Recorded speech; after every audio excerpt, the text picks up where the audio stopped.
You can have a stereotype about Californians. They come from the land of fruits and nuts.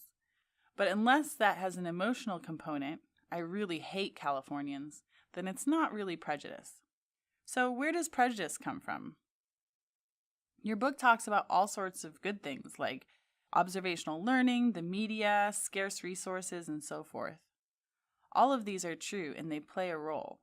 But I'm going to discuss the more obvious things in detail. Instead, I want you to turn your attention to perhaps the less obvious thing, and that's social identity processes. Everyone says that America is the most individualistic country in the whole world. We don't care for groups or group identity, right?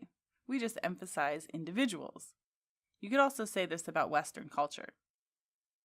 Well, if you believe that, here's what I challenge you to do.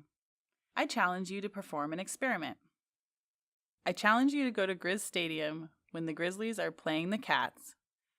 Wear your Grizz shirt, wear your Grizz hat, wear your Grizz scarf, go sit in the Cats section, scream, "Go Grizz!" And you will know that we are not necessarily an individualistic society. You will definitely learn that despite all the individualistic hype you hear about Americans actually care very, very, very much about social identities. Social identity is defined as those aspects of the self-concept that derive from an individual's knowledge and feelings about the group memberships he or she shares with others. Where does social identity come from? Everybody on Earth identifies with some group or another. Whether it's their university, their football team, their nation, their church, their state, their city, their chess club, their family, whatever. We all identify with some group. But why? In a nutshell, we believe in in-groups because we have a need for belongingness. The idea is that part of being a human being is to have a desire to fit in and belong somewhere. And that being part of a group or putting our identity in a group helps us feel like we belong. This is in part related to our needs for self-esteem or to feel good about ourselves. That is, feeling like we belong helps us feel like we're really an okay person. Epistemological needs. Remember how we've also talked about how we have a need for knowledge and that contributes to why we have stereotypes? Perhaps to a lesser degree, putting our identity in a group helps us satisfy our needs for understanding the world. When we trust our group as a source of information, the world doesn't seem so scary and unpredictable. We feel like we understand it. So another reason why we have social identity processes almost surely involves the fact that social identity helps us meet our own epistemological needs. Can we unlearn prejudice?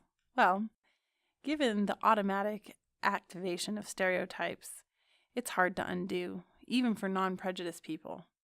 But is there hope at all? I mean, even if non-prejudiced people experience this automatic activation, can we reduce prejudice amongst prejudiced people? Prejudices are unbelievably easy to create, even very strong prejudices, but are, as I'm sure you've guessed, very hard to remove. Still, there's reason to have some optimism. Let's talk a little bit about what's known relevant to removing these strong emotional biases by discussing a famous experiment. Consider the following experiment. A group of researchers had quite a few well-adjusted, psychologically healthy boys come to what they thought was a summer camp. The parents fully knew what was going on. They then proceeded to divide the boys, completely randomly, into two groups, the Rattlers and the Eagles. The groups were separated, living in different parts of the campsite. They were given badges that signified that they were members of their respective groups, and they were encouraged to find ways to identify with their groups. The only times the two groups met was when they were competing at sporting events, which had prizes and trophies. Soon the two groups completely hated each other. Before too long, things got completely out of hand. So the experiment was looking at how to repair the relationships between the two groups. First, they tried contact. The researchers wanted to see what methods might be used to remove prejudice. First, they tried to put them in contact. That is, they simply allowed the groups to meet under non-competitive terms. And to be honest, this was a disaster. It didn't work. How about propaganda?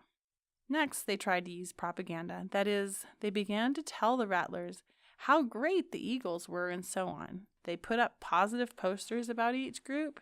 They did all they could to convince each group that the other was really all right. How much effect do you think that had? Basically none. Did anything help at all? Well, the researchers contrived a situation where the two groups would be riding on the same bus to go somewhere. They rigged the situation where the bus would break down and all the kids would have to work together to help get it running again. So the rattlers and the eagles both had to work side by side to fix the bus. Did this work? Well, you know what? It did. By the time they got the bus running again, the members of the groups were laughing and joking together as if nothing happened. Why? One of the most reliable and effective means of reducing prejudice is through creating what we call superordinate goals. That is, shared goals that can be attained only if the group works together. Because the two groups had to work together to solve the problem, that superordinate goal took precedence over previous prejudices, even when the goal was no longer there. This is the idea behind the genius invention of jigsaw classroom. What factors cause and maintain prejudice? First, we become prejudiced through learning, observational. Well, in many instances, prejudice is learned observationally from parents or from the culture at large. Secondly, we learn it through operant conditioning. This is reinforced by rewards. Everyone nods when you make a particular negative comment about some particular group, which makes you feel good. It also can come from bad experiences. For instance, British and German soldiers who fought in World War II may hate the other country's people because they saw many of their best friends die at the hands of the other country's combat soldiers. However, learned prejudice can perpetuate bad experiences. If you learn prejudice from your family and then treat a particular race as if you hate them, that is likely to lead to bad experiences for that race. You are not likely to have a good experience with someone when you treat them with total scorn. At a more sociological level, prejudice may emerge because groups are often competing for scarce resources. This then leads to the bad experiences described in your book about relative deprivation, which leads to prejudice, violence, etc. Self-esteem. People often draw a great deal of their self-esteem from the groups they're in. Unfortunately, sometimes maintaining that self-esteem comes not only from being in the group, but from being in a group that is better than other groups. I mean, who really gets self-esteem by believing they're a member of a completely crappy group? People want to be in a good group, but in this sense, good is a relative term. Groups are usually only good or bad relative to the other groups. Thus, a real factor in the maintenance of prejudice is the need to feel as if your group is superior to other groups. This often influences why people keep such negative attitudes about groups, because that means their group is better than the other group. This could also account for some of the bias in our formation of stereotypes.